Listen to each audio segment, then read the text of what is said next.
사도행전 오늘 10장입니다. 사도행전 10장 1절에서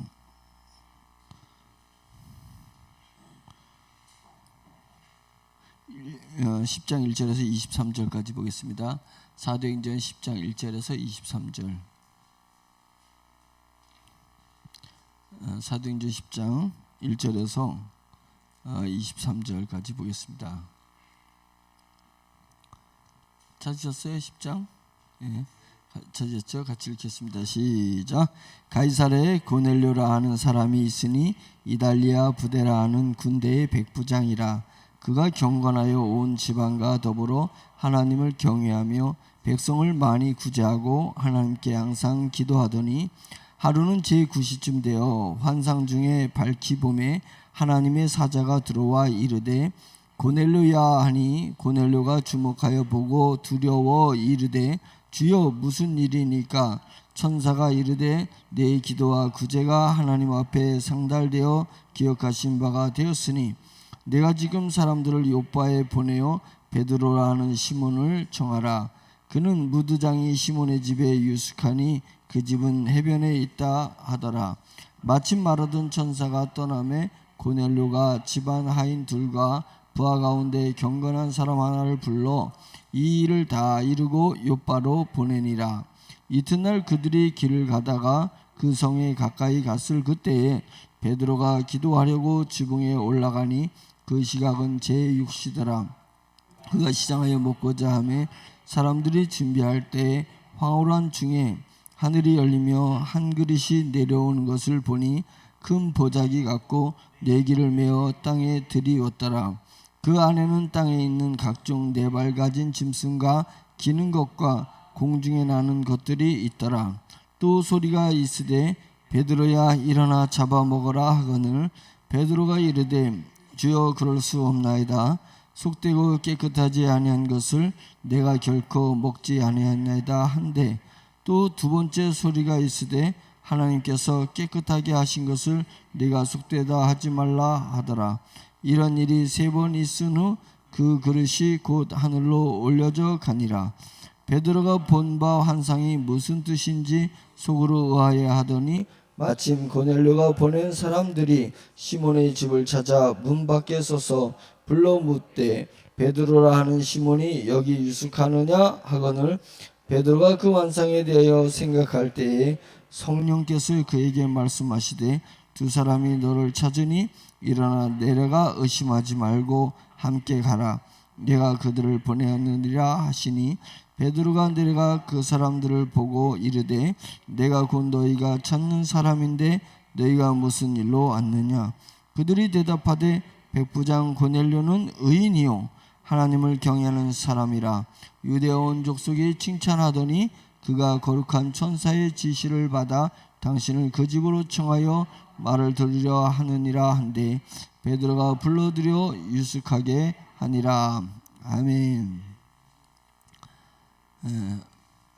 오늘도 은혜 안에서 잘 지내셨습니까? 그래서 우리의 육체는 좀 후패할 수도 있고 고단하고 피곤할 수도 있습니다.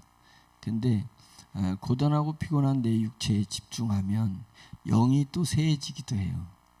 그래서 고단하고 피곤하고 또 삶이 갑갑하고 답답한 삶이 오더라도 그것에 집중하지 말고 과감하게 내 방향을 틀어서 하나님을 바라볼 수 있기를 간절히 바랍니다. 우리는 영의 사람이잖아요. 우리 속에 거룩한 하나님이 주신 거룩한 영이 있잖아요. 새 영이 있잖아요. 그래서 새 영의 영원한 생명을 주셨어요. 그래서 내가 무엇을 바라보느냐에 따라서 내 삶의 모양이 바뀌게 됩니다. 그래서 내 영에 집중하셔야 돼요. 내 영에 집중하셔야 돼요. 그러면 육체의 힘이 주지 못하는, 육체의 힘으로서 얻지 못하는 것, 세상의 환경에서 얻지 못하는 것을 우린 등이 얻을 수가 있습니다.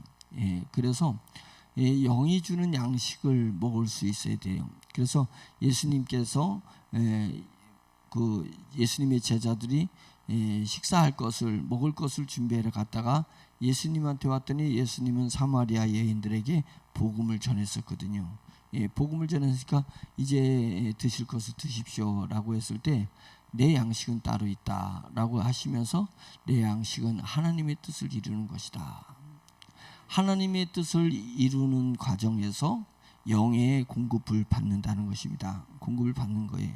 그러니까 우리가 하나님의 뜻을 이루고 하나님의 일을 하는 데 있어서 육체의 고단함이 있을 수 있지만 그것에 집중하지 말고 그냥 패스해 버리시되, 잠깐만 패스하는 습관을 해야 되는 거예요. 한쪽 귀로 들린 걸 이쪽 귀로 빨리빨리 패스할 수 있어야지 됩니다. 그 오다가 여기서 머리에 보관되면 안 됩니다. 보관되면은 믿음을 빼앗길 수 있어요. 믿음이 상실될 수 있습니다. 가장 치명적인 것이 우리의 믿음을 상실하는 거잖아요. 믿음 상실하면 다 잃어버립니다. 영도 죽고 내 안에 계신 주님의 은혜도 사라지고 주님의 축복과 주님의 능력과 하나님 나라의 영광과 천국의 심판에 대한 소망과 위로와 성령님의 위로와 이런 것들이 싹 사라지는 거예요. 물거품처럼 사라지는 거예요. 그런데 내 안에 믿음만 있으면 천국에 대한 소망이 내게서 또렷하고 우리 주 예수 그리스도의 십자가의 감격스러운 그 은혜가 내 심령에 또렷하게 살아있다 이거죠. 그러니까 믿음을 잃어버리지 않기 위해서 우리는 전심전력해야 된다. 다른 것이 무슨 의미가 있겠어요. 그냥 한 길로 들리면 저쪽 길로 흘려버리는 거예요. 때로는 그것이 잠시 머물러 있을 수 있지만 내 속에서 영성으로 날려버리는 것입니다. 영성으로 날려버려야지 이것이 머물러 있게 하면 안 되는 것입니다. 세상 것이 내 머리에 머물러 있게 하지 마라. 아멘이죠. 그래서 오로지 주님의 말씀이 내 가슴에 와서 벅차오르게 하라. 주님의 말씀이 내게 벅차오르게 하라. 하나님의 말씀을 내 감정으로 싹 감싸는 거예요. 싹 감싸요. 여기 우리 아기가 있는데 더 아기했을 때 그 포대기로 팍 둘러 싸잖아요. 포대기로 싸매잖아요. 그렇듯이 내 감정으로 하나님의 말씀을 싸는 거예요. 싸매는 거예요. 그래서 더욱더 주님의 말씀 안에서 내 감정은 폭발하고 적극적으로 뛰고 열정적으로 주님의 말씀을 붙드는 것입니다. 대충 붙들지 말고 확실하게 붙들으셔야 돼요. 주님의 말씀을 확실하게 붙들어라. 그러면 거기서부터 놀라운 역사가 일어날 것이다 라고 하는 것입니다. 오늘 말씀은 우리가 다 잘 아는 이야기입니다. 백부장, 이탈리아의 백부장이 그 가이사라는 총독이 있는 곳에 백부장이, 가이사라는 동네가 이 그 서쪽에 있어요. 이스라엘 서쪽에 해안가에 쫙 있어서 다른 지역은 다 기억 못해도 갈멜산이 다 있단 말이죠. 바닷가에. 그 다음에 갈멜산이 뭐예요? 엘리야가 불의 그 심판을 하고 기적이 일어나고 그때 이제 막 비가 오기를 고대하면서 엘리야가 기도할 때 자 지중해에서 비가 오느냐 구름이 뜬 거 보이냐. 그러니까 지중해가 보이려면 어떻게 되겠어요? 갈멜산에서 바닷가에 있어야 되니까 갈멜산은 바닷가에 있단 말이죠. 갈멜산 그 밑에 가이사라는 유대를 온 이스라엘을 관리하는 총독이 있는 데가 가이사라. 그 밑에가 요빠 이렇게 있습니다. 그러니까 지금 바닷가에서 지금 이야기가 진행되는 것입니다. 그런 부분인데 그 요빠에는 지난주 우리 금요철 때 한 것이 뭐예요? 요빠에서 그 드로아라는 여인이 살아났잖아요. 베드로가 살렸잖아요. 그래서 그 얘기가 요빠에서 있었던 것입니다. 그래서 요빠에 베드로가 있는데 그 베드로가 있는 요빠에서 50km 정도 이렇게 되니까 대전서 한 청주 정도 되는 그 거리에 가이사라가 있다는 거예요. 그 가이사라에 총독이 있는데 거기에 백부장이 있습니다. 그래서 이제 백부장이 있는데 천부장은 1000명을 다스리는 저거고 백부장은 100명을 부하에 100명을 두고 있으니까 식민지에 가서 통치하는 국가가 백부장을 가지고 있으면 이거 엄청난 겁니다. 백부장이면 도시 하나를 관리할 수 있는 그런 지위가 있거든요. 그래서 이제 백부장이 있었는데 그 백부장은 그 이탈리아 사람이에요. 로마 사람이에요. 로마 시민권을 가지고 있는 사람이니까 정통 로마인이란 말이죠. 예. 근데 정통 로마인인데 이스라엘에 와서 백부장으로 지내면서 이스라엘 사람들이 여호와 하나님을 섬기는 것을 보고 이분이 하나님이 참 신인가 보다 하고 하면서 이 백부장이 하나님을 같이 섬기는 사람이에요. 예, 그래서 식민지 피지배 그러니까 지배 국가에 피지배 국가에서 자기가 왕노릇하는 백부장이 있는데 그 지배 국가에 지배하고 있는 그 국가의 그 신을 받아들인 사람이 고넬료라는 백부장입니다. 대단한 사람인 거예요. 그게 대단한 사람이고 여기서는 고넬료는 의인이고 거룩한 사람이다 이렇게 이야기를 하고 이스라엘 사람들을 위해서 상당히 좋은 일도 선한 일도 많이 한 사람이니까 칭찬이 이스라엘 사람들이 칭찬이 자자했던 사람입니다. 그러니까 칭찬이 자자하니까 또 하나님을 잘 섬기는 사람이니까 됐다. 이제 그거면 됐다라고 얘기하는 것이 아니에요. 오늘 본문은 지금 이달리아의 백부장이면서 로마의 백부장이면서 그 사람이 교만하지 않고 이스라엘 사람들을 우대하고 이스라엘의 하나님을 섬기고 그 하나님의 예법에 따라서 그도 계속 기도하는 사람이에요. 시간을 정해놓고 기도하는 사람이 오후 3시쯤에 기도하는데 그에게 천사가 나타났단 말이죠. 그러니까 우리도 이탈리아의 그 백부장 같은 사람이 되어야 되겠다. 그런 경건한 사람이 되겠다. 그런 착한 사람이 되겠다. 지금 그것을 얘기하는 것이 아닙니다. 오늘 본문에서 이야기하는 것은 뭐냐면 그런 사람이 기회를 잡았어요. 어떤 기회를 잡았냐면 베드로를 통해서 우리 주 예수 그리스도의 복음을 믿고 받아들일 그 기회를 잡았다라고 이야기하는 것이 오늘의 핵심입니다.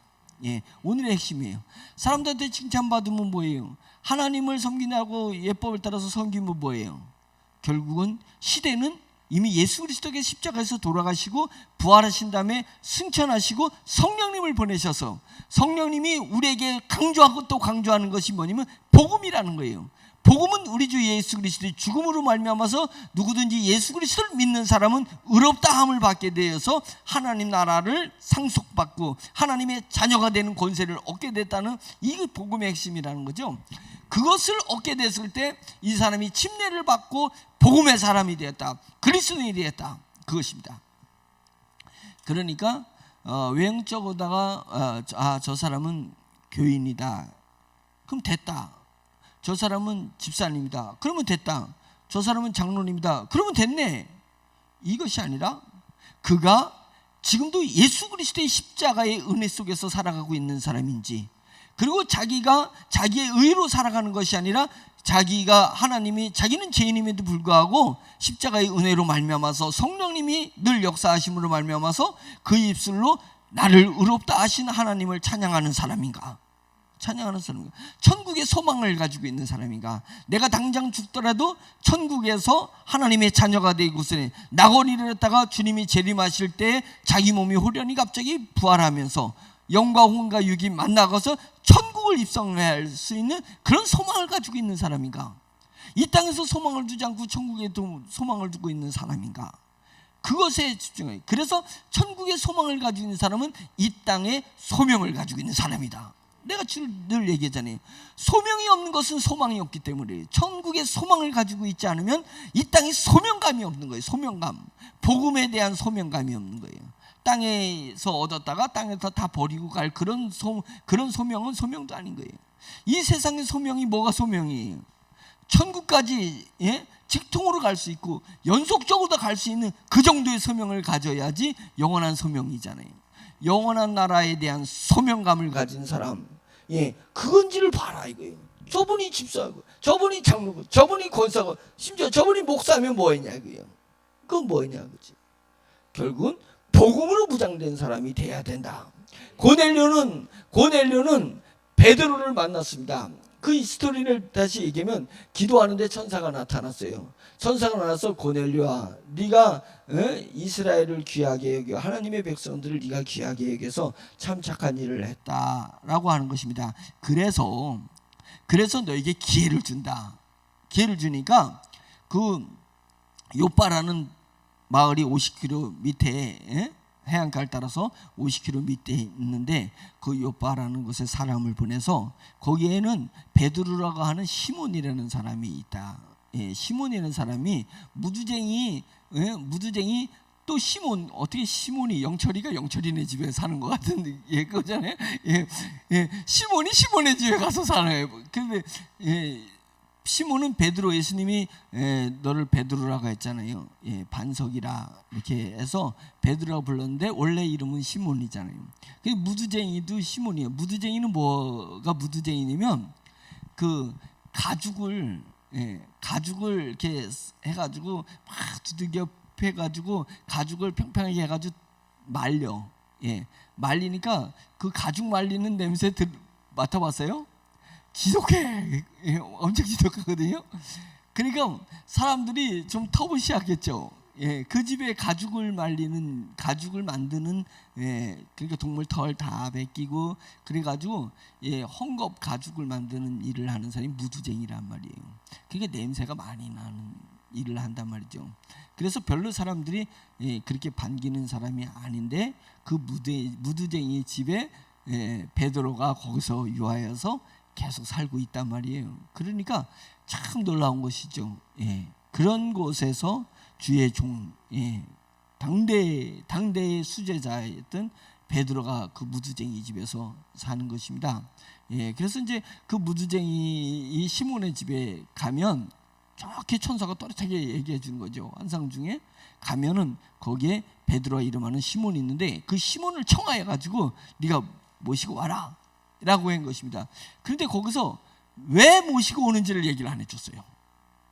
천사가 왜 모시고 와야 되는지는 얘기를 안 해주셨어요. 그리고 모시고 와라 이렇게만 얘기를 했어요. 그런데 또 그때 베드로가 또 기도하는데 베드로에게도 또 천사가 나타난 것입니다. 천사가 나타나서 베드로에게는 좀 달라요. 베드로가 이제 기도하는데 환상 중에 비몽사원의 환상 중에 하늘에서 큰 보자기가 있는데 보자기 하늘에서 이렇게 쭉 내려오는 거예요. 그리고 쫙 펼쳐지잖아요. 환상 봤으면 환상은 색깔을 가지고 있어요. 색깔이 보입니다.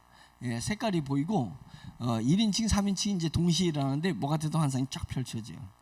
그런 것 같아요. 딱 펼쳐졌는데 눈 뜨고도 환상이 펼쳐지거든요. 이게 쫙 그 보자기가 쫙 하늘에서 내려오는데 거기에 동물들이 있는데 다 불결한 동물들만 거기에 있는 거예요. 그래서 4발 가진 짐승이 있는데 먹지 못하는 짐승이 있어요. 먹지 못하는 짐승이 뭐예요? 이스라엘 사람들이 먹지 못하는 게 돼지는 못 먹어요. 그들이 염소, 양, 소는 먹어도 돼지는 안 먹습니다.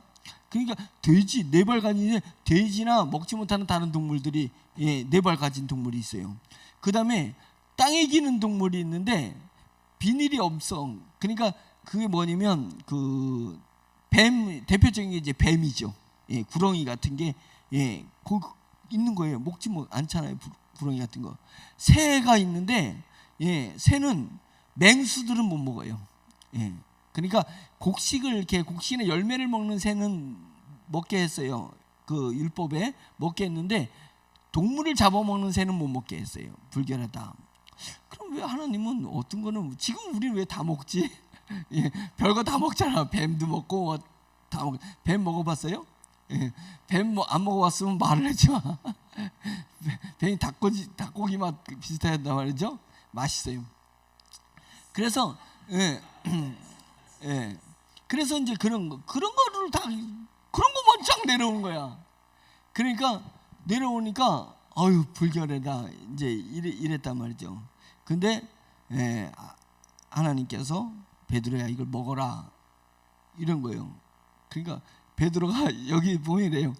절대로 내가 먹을 수 없습니다. 그러는데 절대로 먹을 수 없습니다.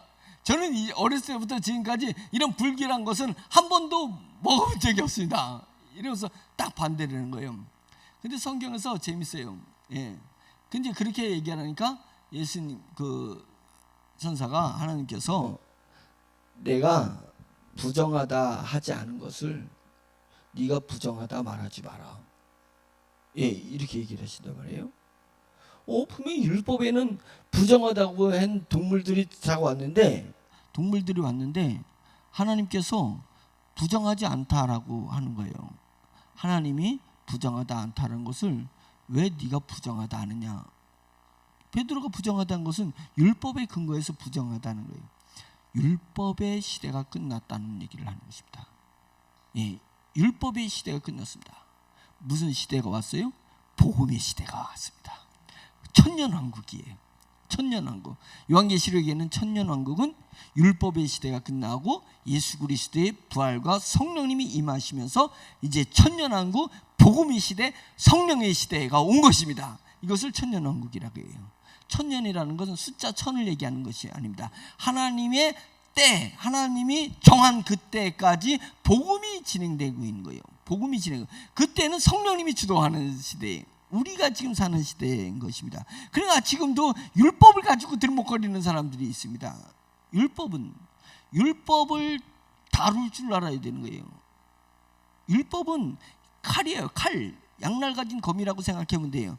그것을 다뤄야 돼요. 손잡이를 잡아요. 율법의 손잡이를 잡아야 돼요. 이 율법의 손잡이를 잡고 그것을 내가 복음으로 무장되지 않으면 사람들을 쳐내는 거예요. 그 유대인들이 바리새인들이 한 행동이었습니다. 바리새인들이 율법이라는 것을 손잡이를 잡았는데 이것을 사람을 치는 데 써버렸다는 거예요. 우리도 지금도 율법을 가지고 선각을 가지고 사람들을 치는 데 쓰고 있습니까? 사람들을 치는 저건 부정한 사람, 쟤는 못된 사람, 뭐 이렇게 사람 치는 데 민감할 수가 있어요. 그걸 근거는 뭐예요? 율법을 근거로 해서. 그 근거는 뭐예요?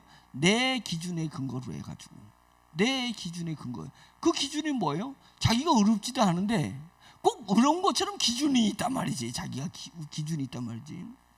그런 거예요. 그래서 사람마다 그 자기의 역량에 한계점, 그 금이 있어요. 기준점이 있어요. 그래가지고 그 기준점에 못 미치면은 부정하다, 불결하다, 못됐다, 자격이 없다. 하나님이 싫어하실 거야, 저 사람은. 이런 거예요. 자기 기준에 못 미치면. 그러면 그 기준이 사람마다 다 다르단 말이죠. 다 다른 거예요. 근데 그 기준을 버릴 수가 없을까요? 우리가 버릴 수가 없을까요? 내 기준을? 그러니까 그 기준자를 그냥 땅에다 떨궈버려요. 땅에다 떨궈버려요. 그리고 이제는 그 율법을 손잡이를 잡아서 요리하는 데 써야죠. 율법의 손잡이를 잡고 그 율법을 요리하는 데 써야죠. 뭘 요리하는데? 하나님의 백성을 먹이는 거예요. 먹이는 거예요. 그 율법이 칼날이 돼가지고 사람을 치는 데 쓰는 게 아니라 칼의 양면성이잖아요. 이것을 사람을 해하기도 하고 그걸 갖다가 요리를 해서 사람들을 유익하기도 하는 것처럼 우리가 이제는 복음의 시대는 율법의 손잡이를 잡고 율법을 다룰 줄 아는 사람이 돼야 되는 거예요. 율법을 다룰 줄 아는 사람이 돼야 되는 거예요. 하나님의 말씀을 다룰 수 있는, 하나님의 기준을 다룰 줄 아는 사람들이 되길 간절히 원합니다. 무엇으로? 국률한 마음으로. 내가 십자가의 은혜를 입었으니 십자가의 은혜를 입은 사람의 마음으로서 사람을 보려고 해야 된다.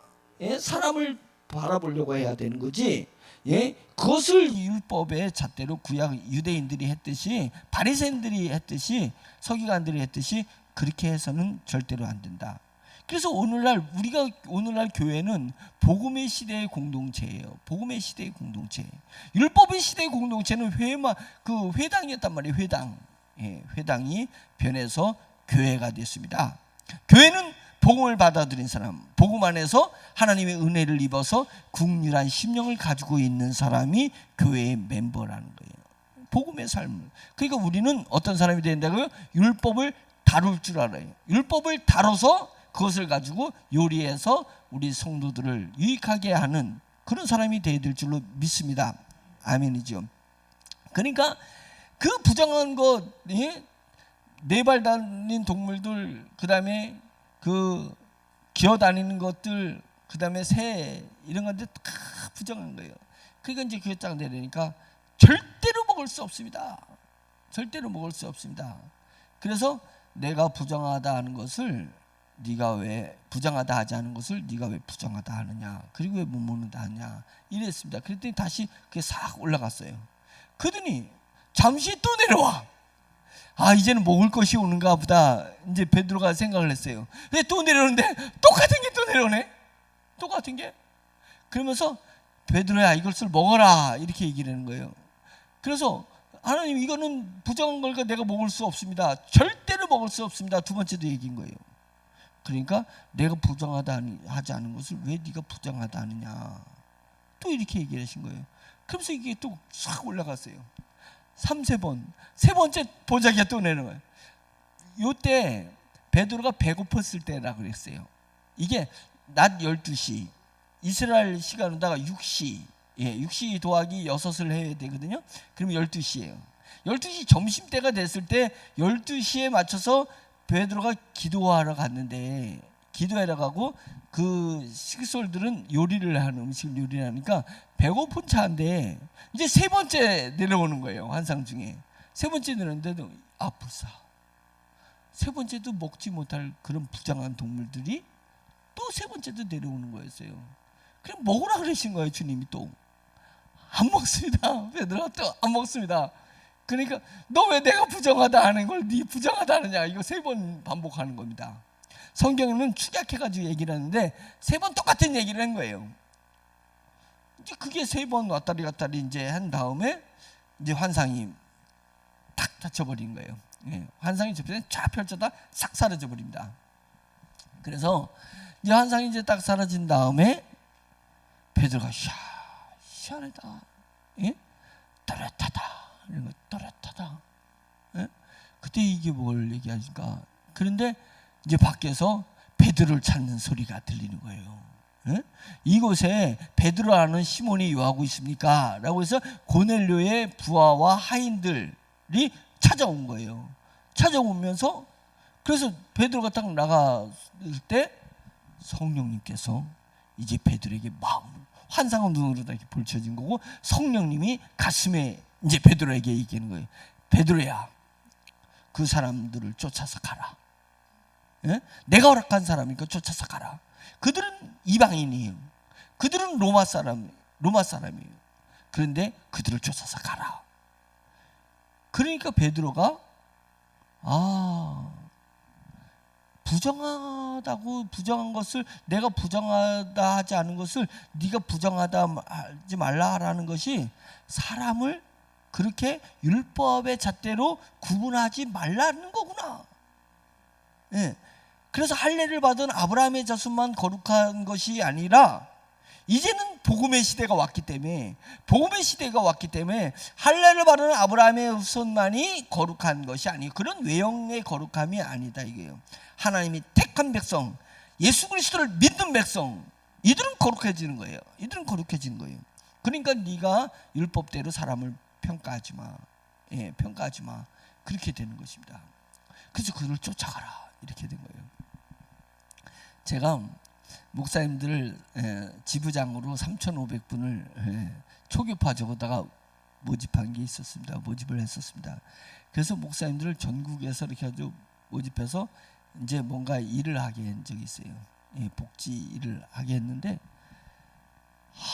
제가 사실 너무 많이 마음이 아팠어요. 그래서 그때 제가 한 게, 목사님들이 우리 신학대학에서 영업가를 만들었으면 좋겠다 그랬어요. 영업, 마케팅. 그래서 100만 원씩 주고, 100만 원의 물건을 주고 가서 영업 좀 한번 해보게 했었으면. 그래서 목사님들이 나가서 전도하는 걸 진짜 너무 못하는 거예요. 전도를 못하는 거예요. 그래서 사회를 두려워해. 사회에서 무슨 나가서 전도하는 걸 두려워하는 거예요. 아니, 벌써 이럴 수가 있냐? 목사님은 전도 왕이 돼야 되잖아요. 전도 대장이 돼야 되잖아요. 누구를 만드는지 거침없이 복음을 얘기할 수 있어야 되지 않느냐 이거예요. 근데 설교는 뭉술lun하게 설교는 잘하시고 말씀은 많이 하는 것 같은데 나가서 전도를 하지 못하더라 이거예요. 전도를 계속 얘기하는데 전도를 못해. 가가지고 이런 위기가정 청소년들을 위해서 기부 좀 해달라는 걸 그 말을 못하는 거예요. 제가 이제 회개하는 마음으로 얘기하니까 여러분들 이해해 주세요. 그때는 그랬어요. 아니지, 이게 목사님이야? 예? 이게 목사님이야? 제가 목사님에 대해서 비판을 했어요. 하나님, 한국교회가 이 정도입니까? 한국교회 목회자가 이 정도였습니까? 이러면서 제가 막 목사님들을 속된 용어로 깐 거야. 막 기도하면서 하나님 앞에 막 까면서 얘기를 한 거예요. 근데 그때 주님께서 제 마음에 성령님이 탁 말씀해, 내가 속되다 하지 않은 것을 왜 네가 속되다 하느냐, 딱 이러시는 거예요.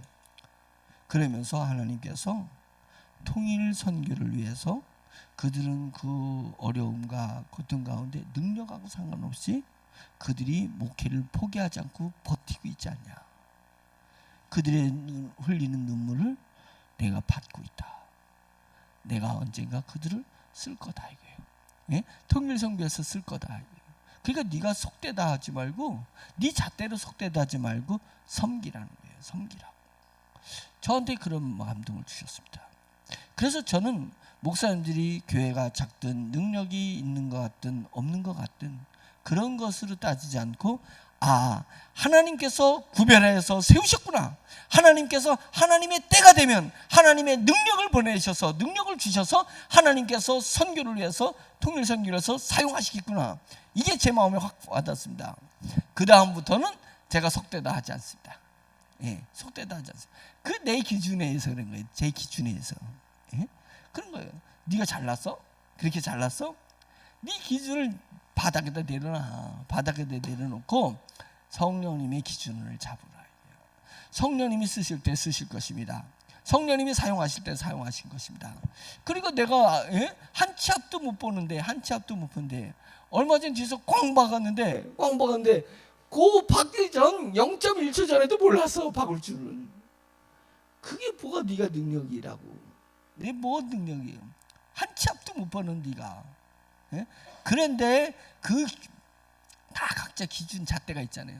솔직히 해보세요. 다 잣대 있잖아. 조금 높고 조금 낮을 뿐이지 다 잣대. 자기 잣대로 남들을 평가한다는 거예요. 그 잣대를 내려놓으세요. 성령님의 잣대를 했어요. 그래서 우리가 은혜로 살아야 되잖아요. 은혜로, 성령님의 역사로 살아야 되는 것입니다. 그러니까 그 잣대는 내 육적 자아의 잣대예요. 내가 경험한 것에 잣대가 만들어진 거예요. 내가 그동안에 생각했던 것에 대해 잣대가 만들어진 거예요. 내 기준치예요. 기준치. 그런 거니까 그 잣대를 내려놔야 돼요. 포기해야 돼요. 그 십자가에다가 던져버릴 거예요. 내 인간의 잣대는 십자가에 그냥 던져버리세요. 던져버리고 성령님의 잣대를 주세요. 성령님의 잣대. 주님께서 의롭다 하시면 내가 의롭다 여기는 거예요. 여기는 것입니다. 성령님께서 아니다 하면 내가 아니라고 여기는 것입니다. 성령님께서 기다리라 하면 내가 사람을 판단하는 걸 기다리는 거예요. 뭐 다른 거 생각이 없어요. 그냥 오매불망 성령님만 바라보고 성령님이 내 잣대라고 생각하라 이거예요. 성령님이 나에게 감동 주시는 대로 내가 사람을 평가하거나 내 환경을 평가하리라, 이렇게 생각하라는 거예요. 그건 내 잣대를 내려라 이거예요. 그러면 실망할 것도 없고 짜증날 것도 없고 강박관념을 가질 것도 없어요. 우리는 완전한 사람이 아니기 때문에 순간 그럴 수는 있지만 하루 전에 풀어버리라 이거예요. 하루 전에. 그냥 하루로 다 좋게. 하루로 다 좋게. 너희 고민은 하루에 좋게인 거예요. 너의 판단은 하루로 족한 것입니다. 그것을 해가지도록 품지 말고 다음 날까지 가져가지 말아야 돼요. 우리의 인간적 잣대는 하루를 넘기지 말고 내려놔라. 그리고 우리가 오로지 집중해야 되고, 우리 내 가슴에 기준 잡아야 될 것은 성령님의 감동. 성령님이 그 사람을 판단하라고 감동 주셨으면 판단해. 성령님이 그 사람을 책망하라고 감동 주셨으면 책망하라는 거예요. 그것이 나로 인함이 아니라 성령님의 감동의 임함이라. 이게 감동의 임함이라. 그래서 성령님 감동을 못 느껴야지 해지. 그러니까 어떻게 돼요? 기다려. 우리가 성령 감동을 못 느끼는 사람이 취해야 될 바른 마음은 뭐예요? 기다림이에요. 기다림. 그래서 우리가 기다리고 오매불망 성령님 바라보면 내 영이 자라나면서 속사람이 자라나면서 그때부터는 성령님의 감동을 빨리빨리 체킹이 돼요. 빨리빨리 체킹이 되니까 그 성령이 체킹되면 내 심령에 궁결한 마음을 허락해 주시는 거거든요.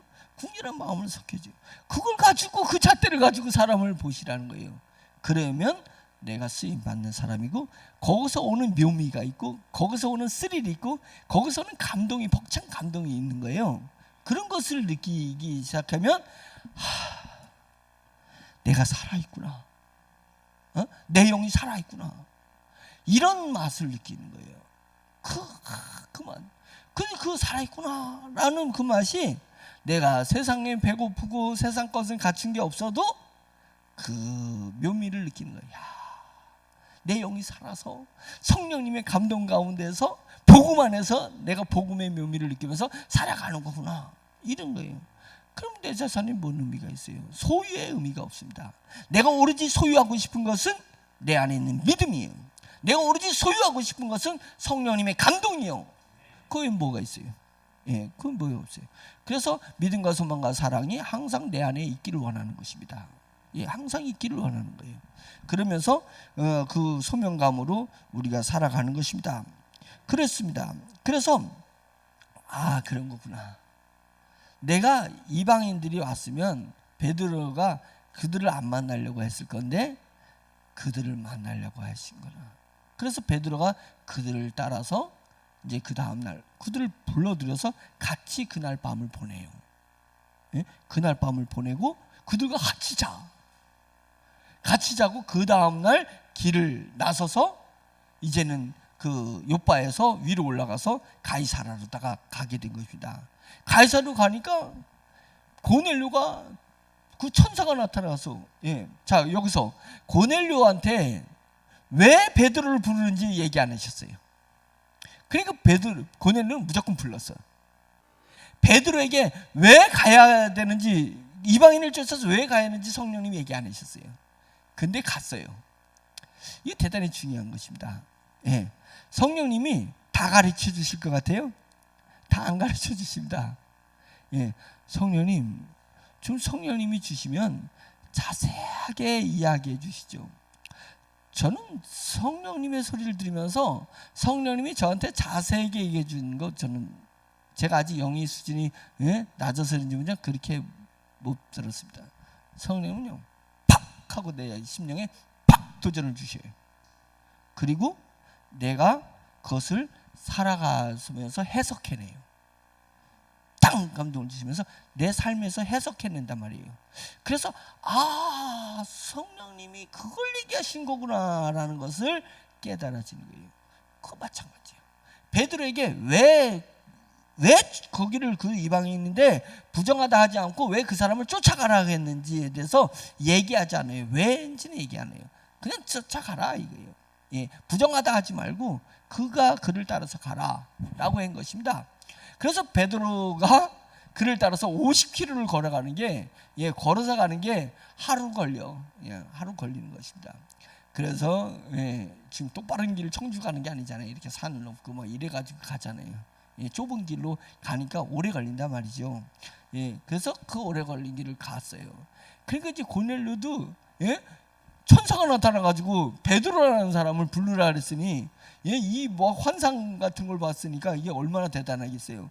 그러니까 고넬료가 부하들 중에서 정말 하나님을 두려워할 줄 아는 사람들 부르고 가족들 중에 친지들 중에서 하나님을 두려워하는 사람을 부른 거예요. 그러니까 다 로마 사람들을 불렀단 말이지. 그 이달리아 사람이니까 고넬료가요. 이방 사람들 다 불러오는 거야. 부르니까 한 번은 가득 채워놓았어요. 그래서 이제 베드로가 딱 들어가니까 다 대기하고 있는데 고넬료가요. 천사가 명령해서 온 사람이니까 넙죽 엎드린 거야. 일본 사람이 조선 사람한테 엎드리듯이 이제 그런 거란 말이에요. 이게 말이 안 되죠. 그것도 백부장이 쫙 경찰서장이 쫙 엎드렸다고 생각해 보세요. 일본 경찰서장이. 그러니까 그냥 그 이탈리아의 고넬료가 백부장이 쫙 엎드린 거예요. 그러니까 베드로가 확 이렇게 세운 거예요. 이렇게 세운 것입니다. 그러지 말라고. 나 같은 사람이다고. 에? 천사가 아무리 지시를 했어도 나는 같은 사람이다. 같은 사람이다. 여기서 아주 놀라운 비밀이 있습니다. 우리가 배워야 될 것이 뭐냐면, 뭐 조금만 성령님의 은혜를 받고 뭐 손을 얹어가지고 병자만 좀 나으면 자기가 선지자인 줄 알아. 자기가 뭐 하나님의 사람인 줄 알아. 왜 하나님의 능력을 도둑질하려고 그래? 다 같은 사람이지. 성도일 뿐이에요. 성도. 능력은 하나님께 있는 것입니다. 나는 숟가락을 얹었을 뿐이에요. 기도를 했든 안수를 했든 하나님의 밥상, 성령님의 역사의 밥상에 숟가락 얹은 거지, 그것이 내 능력이에요? 나는 도시락을 싸가지 않았습니다. 성령님의 도시락을 먹었을 뿐인 거예요. 도시락 싸오신 분은 성령님이에요. 그것입니다. 그것에 내가 숟가락을 얹는, 무슨 기적이 일어나든 무슨 예언을 하든, 교회에서 한번 은사 받은 사람들 나타나봐요. 예언의 은사 받은 사람들 나타나봐요. 신유의 은사 받은 사람들 나타나봐요. 예언의 은사는 딱딱 알아맞혀 버리거든요. 예? 그 다음에 영분별의 은사가 있으면 그 사람이 영혼이 보이기 때문에 착착 그 수준을 알아맞힌대요. 그걸 가지고 판단하면 골치 아픈 사람 되는 거예요. 그게 이단 괴수가 되는 거란 말이죠. 그러니까 자기가 높아져요. 하나님의 은사를 받고 왜 높아지냐고.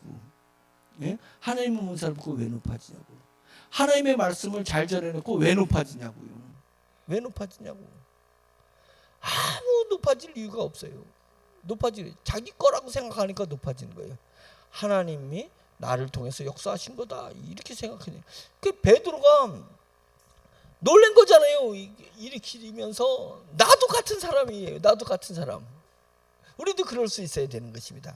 하나님의 능력을 사모하되, 하나님의 은사를 사모하되, 하나님의 직분을 사모하되, 그것은 내 신분이 올라가려고 해서는 안 돼요.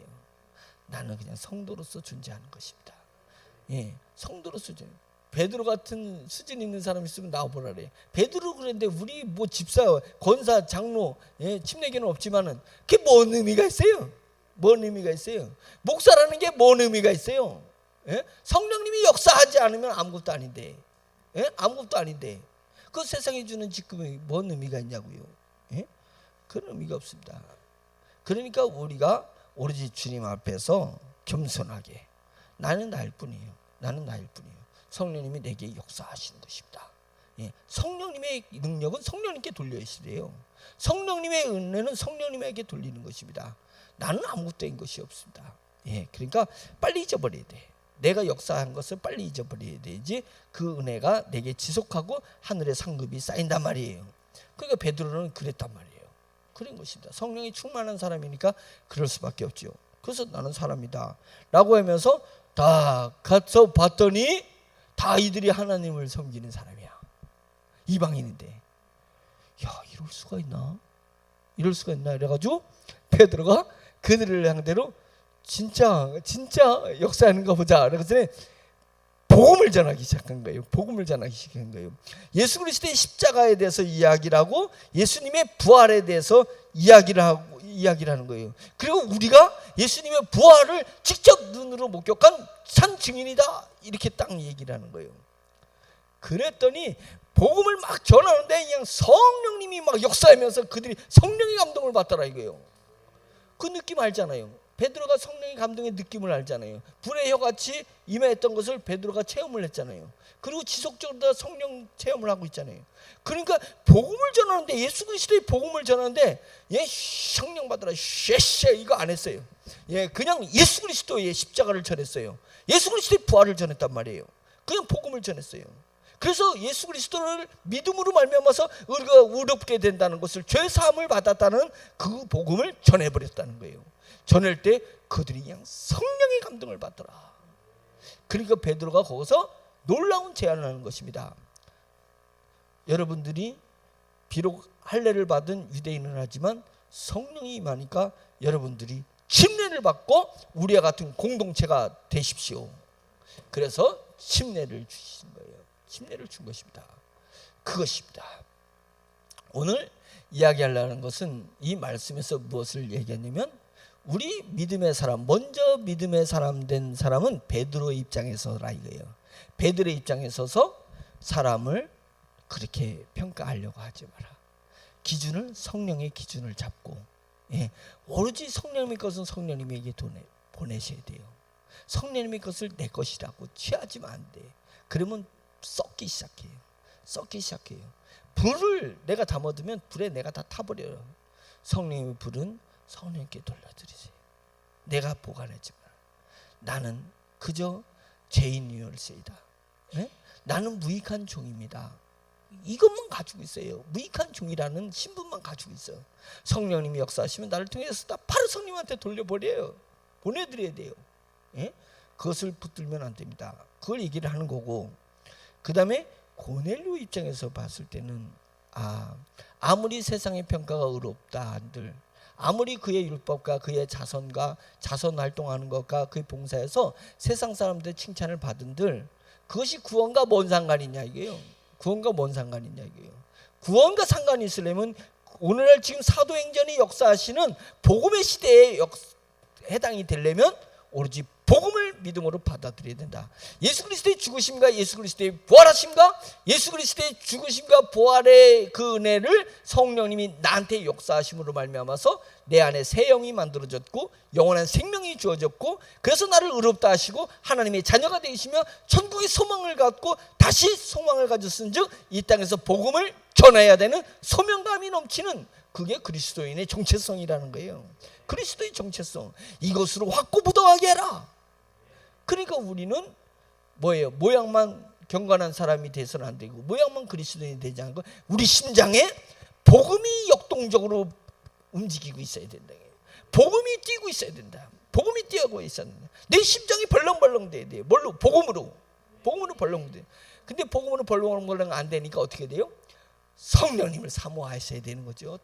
답은 성령님을 사모하는 거예요. 그래서 오늘날 우리 복음의 시대에, 천년왕국 시대의 주인공은 그냥 성령님이시에요. 성령님이 주인공이에요. 우리가 성령님에 붙들면, 그럼 예수 그리스도는 어떻게 해요? 성령님을 체험해 보세요. 예수 그리스도는 알아서 오시지. 예? 왜? 성령님이 그리스도의 영이시니까. 그리스도인 몸에 불러간 성령님을 사모하면 예수 그리스도의 은혜가 내게 쫙 임하는 거예요. 나는 성령님만 바라보고 성령님만 몸에 불만 바랐는데 결국은 내 안에 뭐가 있어요? 예수 그리스도의 십자가가 내 안에 딱 들어와 있는 거예요. 그것이 삼위일체의 은혜입니다. 그런 것들을 체험할 수 있는 저와 여러분들이 되기를 간절히 축원합니다. 우리 세종중앙침례교회는 반드시 복음문에 서 있는 교회, 우리 심장에 예수 그리스도의 십자가가 뛰는, 열정적으로 뜨겁게 타오르는 그런 교인들이 되기를 간절히 축원합니다. 그러면 세상에 다른 조건들 다 필요 없어요. 필요 없고 내 안에 필요 없다고 생각하고 남들도 필요 없다고 생각하는 거예요. 그래서 성령의 잣대로 우리 교회를 든든하게, 복음의 시대, 천년왕국의 시대 멋진 교회를 만들어내는 저 여러분들 되기를 예수 그리스도의 축원합니다. 5분 남았습니다. 주여 한번 외치고 말씀을 생각하면서 성령님을 사모하고 갈망하는 마음으로 기도하겠습니다. 주여 한번 외칩니다.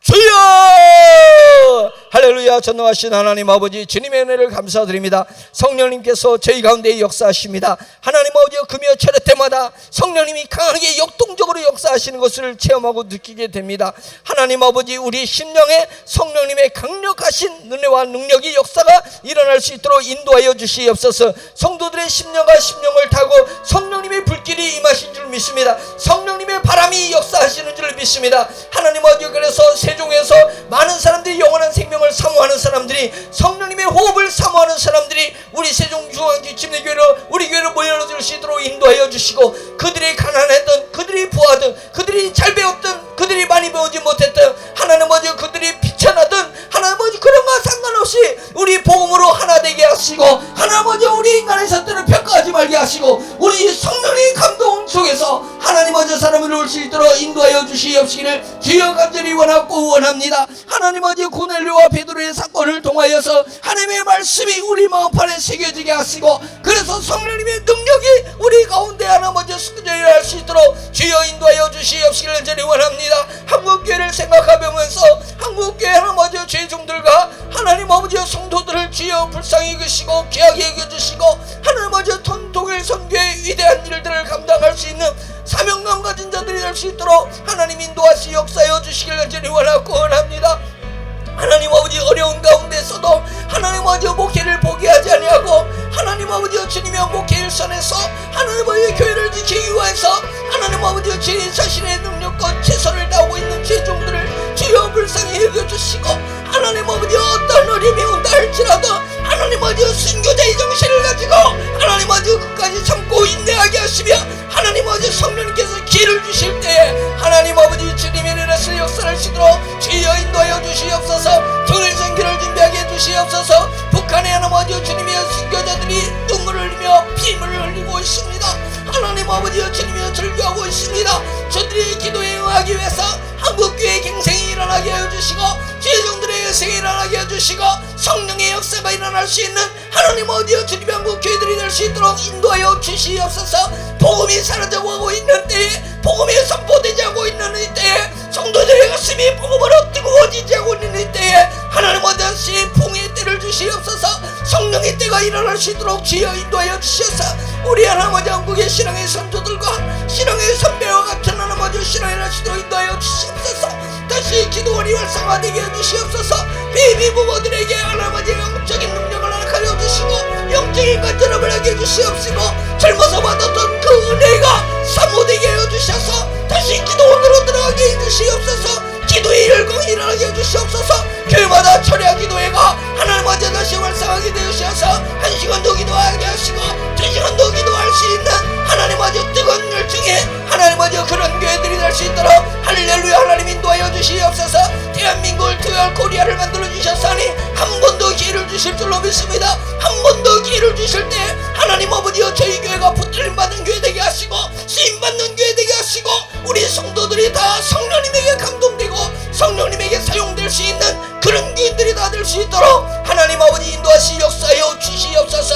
하나님 아버지 각자의 가정이 성령님이 지배하고 다스려 주셔서 영이 지배하고 다스려 주셔서 영성이 넘치는 가정들 되게 하셔서 어떤 환경이 온다 할지라도 하나님 아버지 넉넉히 이기게 하시고 하나님 아버지 감당할 수 있도록 인도하여 주시고 피할 길을 주시는 하나님의 체험을 할 수 있도록 하나님 인도하여 주시옵시기를 할렐루야 간절히 원하고 합니다. 세상 세태를 쫓아가지 말게 하시옵소서. 하나님 아버지 세상의 풍속과 풍류에 따라가지 말게 하시고 오로지 말씀만 따라먹어 성령님만 사모하며 하나님 아버지 나갈 수 있도록 주여 주님께서 인도하시 역사하여 주시옵시기를 간절히 원하고 합니다.